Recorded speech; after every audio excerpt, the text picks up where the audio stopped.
vai agora para o nosso segundo bloco, que é marcando o território. Alguém tem algum comentário com relação a esse primeiro bloco? Quer fazer uma pergunta? Gustavo, quer fazer alguma interferência? Oi, Podemos prosseguir? toca, tá indo bem demais aí. Então, tá bom, vamos prosseguindo aqui. Pessoal, é que fiquem à vontade, tá? Se vocês quiserem dar alguma opinião durante a apresentação, é só falar comigo, a gente abre o microfone, né? A gente só não deixou o microfone aberto para todo mundo porque a gente não sabia se ia dar muita bagunça. Mas fiquem à vontade, quiserem colocar a própria câmera ou microfone, me falem pelo chat e a gente habilita isso para todo mundo, tá bom? Falei. Bom, o segundo bloco a gente vai marcar o território, né? Vamos falar sobre esses resultados que o Roberto Madruga identificou na pesquisa que ele fez, né? Eu vou falar por blocos, tá? Por quê? Porque se vocês observarem, esses resultados, eles acabam se interligando, né? Um acaba meio que sendo consequência do outro, tá? Então, nesse primeiro pacote, né, quais são os resultados que a gente vê? E eu digo para vocês por experiência de implementação em educação corporativa desde 2008. Esses resultados acontecem no curto prazo, tá?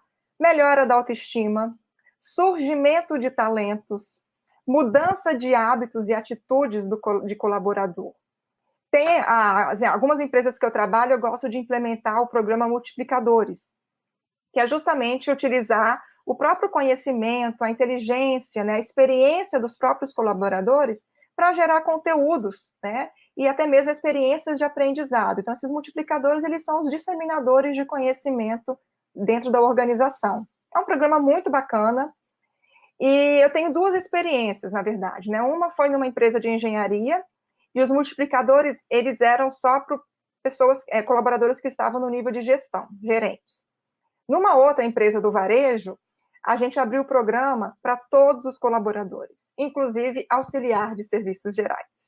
E a gente fez, então, um processo seletivo para selecionar esses colaboradores, e a gente acabou selecionando pessoas, né, uma profissional que era operadora de caixa, teve um auxiliar de serviços gerais, tinha vendedor, tinha gerente, tinha gente do estoque, enfim, tinha de todas as áreas. A ideia era justamente ter um representante de cada setor, digamos assim, que iria, então, produzir os conteúdos, né, as experiências de aprendizado para toda a organização. Quando eu digo experiência de aprendizado, gente, é porque não necessariamente é um treinamento virtual ou presencial.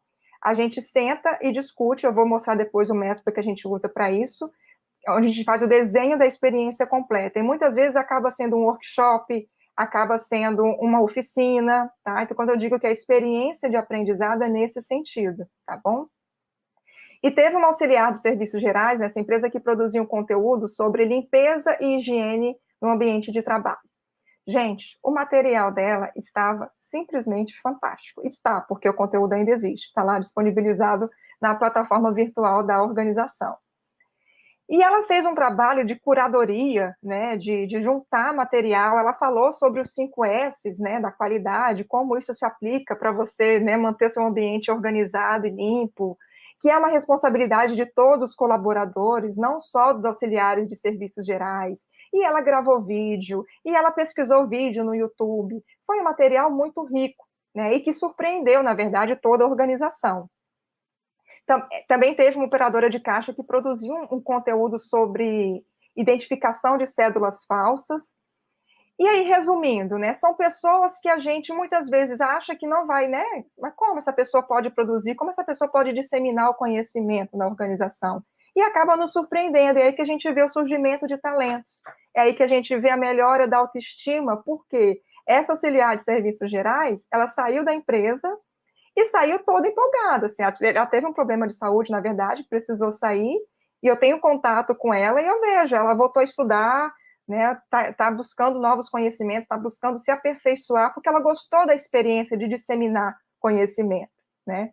E dentro da organização, os colaboradores que continuam lá, existe um movimento que a gente tem observado, que é justamente deles estarem, pessoas que tem pessoas que acabaram a faculdade 2, 3 anos atrás e nunca mais voltaram, fizeram a pós-graduação, pararam por ali. E agora eles estão retornando, né? Tem gente fazendo pós-graduação, fazendo mestrado, pessoas que estão buscam, né, Sandra, você sabe algum curso na minha área, algum evento, algum congresso? Tem um movimento aí, né, que é justamente esse resultado, que é de conduzir as pessoas às novas descobertas. Eles se sentem estimulados, eles se sentem motivados a buscar mais conhecimento. Isso não só quem é multiplicador.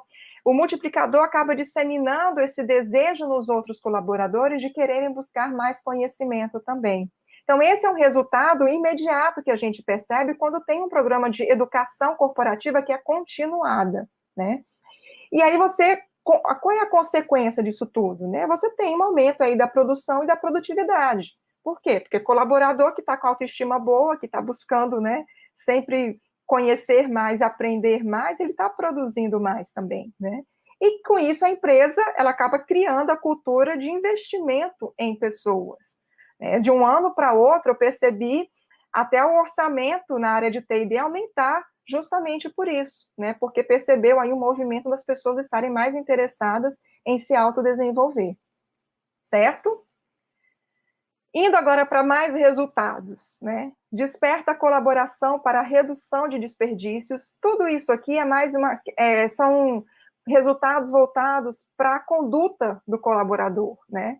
Reduz erros repetitivos, reduz custos de não conformidade, reduz o absenteísmo, o risco de litígios com clientes, o turnover, que é um indicador, inclusive, muito importante para quem trabalha aí com RH, e aumenta o tempo de permanência dos funcionários na empresa. Isso é um resultado que até, para mim, acaba sendo óbvio, porque se eu tenho um programa de educação continuada, e o colaborador está ali, ele sabe que aquela aquela experiência de aprendizado, ela não tem data para terminar, né?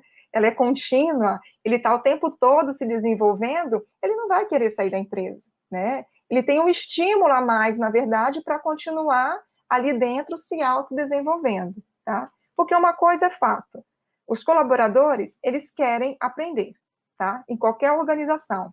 As pessoas estão querendo aprender, e a gente precisa ter isso bem estruturado, tá? Mais resultados, desenvolvimento de equipes autogerenciáveis, construção de diferenciais competitivos para a organização, esse é o principal objetivo, né, da educação corporativa, aumento de condições para a empresa se diferenciar no mercado, promove a profissionalização da organização, porque os profissionais, né, os colaboradores, eles estão buscando esse desenvolvimento, essa capacitação o tempo todo, e os últimos resultados, né, eleva o padrão de qualidade de produtos e serviços, também uma consequência óbvia de tudo aquilo que a gente viu ali atrás, aumenta a taxa de fidelização do cliente e proporciona um ambiente de inovação, tá? Um comportamento que eu vejo muito nas empresas que têm uma educação corporativa, né, estruturada é justamente isso. Assim, os colaboradores, eles trazem novidades, eles trazem recursos, eles sugerem coisas novas em prol até mesmo do desenvolvimento da organização e da própria inovação, né, do ambiente corporativo. E essa troca de aprendizado, ela é muito rica numa organização que tem esses programas de educação continuada, né, de desenvolvimento de colaboradores. Essa troca é realmente algo assim que acho que é um resultado muito visível, né? A gente brinca, assim, a gente acha que a gente que está ensinando, né? Mas na verdade é a gente que está aprendendo com todas essas ações e com a oportunidade de os colaboradores terem, né, de compartilhar o conhecimento deles e transferir o aprendizado que eles têm para o dia a dia do trabalho, no trabalho deles. E aí, agora que a gente viu quais são esses resultados, né, vamos ver um pouco de como a gente conquista, né, esses resultados. E aí eu vou falar de alguns métodos de aprendizagem e de alguns recursos. E aí o pessoal aí que trabalha, né, o próprio Gustavo pode contribuir muito nesse sentido para explicar como é que esses recursos acabam beneficiando esses métodos, tá? Eu vou citar dois, na verdade, que são os mais usados, tá, dentro de educação corporativa, e eu acredito que vocês já tenham ouvido falar, que são as 6Ds, as 6 disciplinas, e o método 70-20-10. Vocês conhecem? Já ouviram falar desses dois métodos? Podem responder aqui pelo chat. Gustavo já ouviu, Gustavo é parceiro nas 6Ds. Aliás, gente, o pessoal da KIPS tem, depois eu vou deixar eles falando um pouco, eles têm recursos, né, que favorecem a implementação das 6 disciplinas de forma, assim, fantástica, tá? As 6 disciplinas é esse livro aqui, também é outro livro que eu recomendo que vocês que trabalham com educação corporativa tenham e leiam, tá? Porque é também um livro muito didático que ajuda vocês a implementarem o método em qualquer ação de aprendizado da organização de vocês, tá bom? As 6Ds, na verdade, são 6 disciplinas, eu não sei se vocês vão conseguir visualizar aqui, tá? Mas são essas disciplinas aqui, tá? Que a primeira disciplina qual é? Determinar os resultados para o negócio. Então, qualquer ação de aprendizado, gente, programa de desenvolvimento de liderança, programa de integração de novos colaboradores, programa multiplicadores, enfim, qualquer ação de aprendizado, ela começa definindo os resultados para o negócio, tá? Então, que resultados essa ação de aprendizado vai trazer para a minha empresa, para o negócio da minha empresa? A primeira pergunta que precisa responder é essa. E para alcançar esses resultados, quais são os comportamentos que os meus colaboradores precisam ter para que esses resultados sejam alcançados? Então, são 2 perguntas que começa qualquer ação de aprendizado. E o bacana disso é que, assim, para responder essas perguntas, o RH tem que envolver os gestores. Então, o RH deixa de ser operacional e passa a ser estratégico no momento que ele traz os gestores para, junto com o RH, discutir essas 2 perguntas, né? Então, quando tem aquele momento de preencher lá o LNT, né, o levantamento das necessidades de treinamento, que eu, particularmente, sugiro que mude para LNA, levantamento das necessidades de aprendizado, né? Porque aprendizado é um processo, né, ao longo da vida, e treinamento da ideia de algo muito pontual. Então, tira o LNT e vira LNA. Então, quando os gestores preenchem o LNA, a pergunta que eles precisam responder quando eles dão a indicação, né, daquela necessidade é justamente que resultado aquela necessidade que ele está apontando ali de aprendizado vai trazer para a organização e quais são os comportamentos que ele espera que os colaboradores tenham depois dessa ação de aprendizado, tá? E aí, com isso, vem a segunda disciplina, que é desenhar a experiência completa, ou seja, definir o que acontece antes, durante e depois de uma ação de aprendizado, tá? A partir disso, desse desenho, a gente direciona a aplicação, então a gente define o método, a gente define a modalidade, a gente define quem vai instruir, né, quem vai ser um instrutor, se vai ser um colaborador, um fornecedor, um multiplicador, né, e como, né, quais são os recursos que ele vai precisar para desenvolver essa experiência de aprendizado. Depois que eu direciono a aplicação, eu vou para a 4ª disciplina, que eu vou definir a transferência do aprendizado. Esse é outro ponto muito importante desse método, porque de nada adianta o colaborador assimilar aquele aprendizado, né, aquele conhecimento, e não colocar em prática. Então, ele vai absorver para ele e não vai compartilhar no dia a dia. Aí eu não tenho resultado, eu não tenho vantagem competitiva nenhuma. E nesse método, né, ele mostra como você pode fazer para ter essa transferência de aprendizado. E aí que entra o pessoal da KIPS com alguns recursos que ajudam bastante nisso. A 5ª disciplina é dar apoio à performance. Gustavo, você quer falar sobre isso? Sabia? Acho que vale conversar um pouquinho sobre isso, né? Primeiro, eu não sei se todos aqui já conhecem, mas a KIPS criou uma metodologia aberta, né, para qualquer um poder pensar na criação de um processo educacional, né, de forma colaborativa, ágil e muito focada nos 6Ds. Então, a gente criou uma metodologia chamada Learning Canvas, né? Então, se vocês imaginarem, não sei se vocês conhecem o Business Model Canvas, que está sendo bastante usado já nas empresas, né? A gente desenvolveu uma metodologia chamada Learning Canvas, que é voltada justamente para o desenho instrucional, pensando nas estratégias de negócio para a corporação. Então, é um board visual colaborativo que vocês podem baixar. Depois, no final da apresentação, eu posso passar os links para vocês.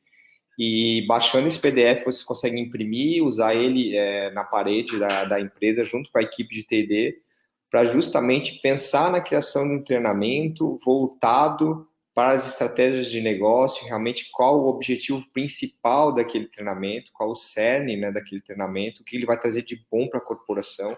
E aí sim, a partir desse ponto, a gente começa a criar o processo todo de aprendizagem e o desenho instrucional. Então, fica uma dica aí para o pessoal, no final da apresentação eu passo para vocês o link como baixar esse PDF, é gratuito, né, e vocês podem utilizar eles internamente para criar um treinamento de forma colaborativa e principalmente chamar os stakeholders, os interessados nesse treinamento, para que eles ajudem a gente a pensar na criação de um treinamento, né. E a segunda parte, que é a questão da transferência da aprendizagem, que é o D4 e o D5 dos 6Ds, a Kipsal tem um caso bem legal sobre utilizando muito a questão do mobile learning para justamente conseguir através de um blended learning. Então a gente tem um treinamento presencial que é realizado em sala de aula ou um treinamento LMS à distância, e pós esse treinamento a gente utiliza ferramentas mobile gamificada de ensino para justamente fazer com que as pessoas consigam reter mais conhecimento e que elas não esqueçam o que foi dado em sala de aula, o que foi dado em um LMS ao longo do tempo. Então, a gente tem um case bem legal sobre isso, utilizando a questão realmente de blended learning, que é voltado para a parte de onboard, de entrada de novos colaboradores. Então, por exemplo, tem empresas hoje que eles desenvolvem uma solução mobile gamificada de ensino com pílulas de conhecimento com a Kips, e nesse aplicativo de celular que eles disponibilizam aos novos colaboradores, antes mesmo deles iniciarem o processo de aprendizagem, iniciarem o primeiro dia de trabalho, esse pessoal já baixa o aplicativo, já joga, já aprende antes de começar no primeiro dia. Então, a gente tem aqui, né, meio que uma sala de aula invertida antes mesmo do primeiro dia do colaborador no processo de integração. E então, quando esse colaborador chega no primeiro dia de trabalho, ele já jogou o aplicativo, já assistiu o microlearning de aprendizagem, então, assim, ele chega tão mais bem preparado, conhecendo produtos, processos, serviços da empresa e, principalmente, missão, visão, valores, propósito, alinhamento estratégico. É muito mais fácil um profissional desse, no primeiro dia, começar com toda essa bagagem de conhecimento através de um blended learning, de uma sala de aula invertida. Isso traz um resultado muito legal. Então, só trouxe alguns exemplos pequenos aí para tentar contribuir um pouquinho com a palestra da Sandra, tá bom, gente? E falando de blended learning, inclusive, a gente também desenvolve, né, no treinamento de integração, a abordagem de sala de aula invertida, tá? E aí, no momento presencial, né, no encontro presencial com esses colaboradores, a gente usa metodologias ativas, né, que é a aprendizagem baseada em problemas. Então, a gente traz algumas situações da empresa, do dia a dia, e pedem para eles, né, identificarem qual é o problema, né, dentro do que eles aprenderam, né, antes, né, e aí discutem. Então, assim, tem vários recursos que favorecem, né, essa transferência do aprendizado. E nesse livro, né, sobre as 6 disciplinas, tem até assim, algumas perguntinhas, algumas técnicas para vocês conseguirem implementar as 6 disciplinas de forma bem estruturada e com resultado muito significativo. E o que eu gosto disso é porque, assim, ela envolve todos os gestores, porque tem que ter a quinta disciplina, que é dar apoio à performance, e a sexta, que é documentar o resultado. Eu não faço isso sozinha, né, gente? O RH não faz isso sozinho. Ele tem que envolver os gestores e acaba envolvendo também os próprios colaboradores. Então, é um método bem bacana, que vale a pena vocês se aprofundarem, porque tem tido resultado muito bons. E o outro método, que é o 70-20-10, é até mais conhecido, na minha visão, do que as próprias 6 disciplinas, né? É um método que, segundo ele, a aquisição das competências, né, dos colaboradores, ele ocorre 70% em missões difíceis, né, digamos assim, atividades, né, e desafios profissionais. Então, é uma atividade mais prática, né, e aí algumas empresas usam bastante metodologias ativas nesse momento, metodologias ativas de aprendizado.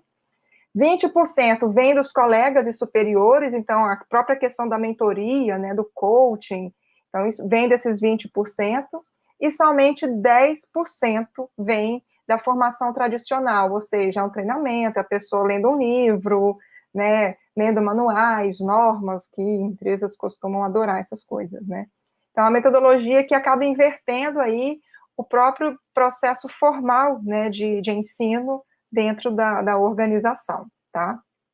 E esses dois métodos, eles acabam se tornando, né, mais fácil de ser implementado quando você tem recursos humanos, ou seja, pessoas, né, e às vezes empresas, né, que acabam contribuindo para colocar em prática esses métodos.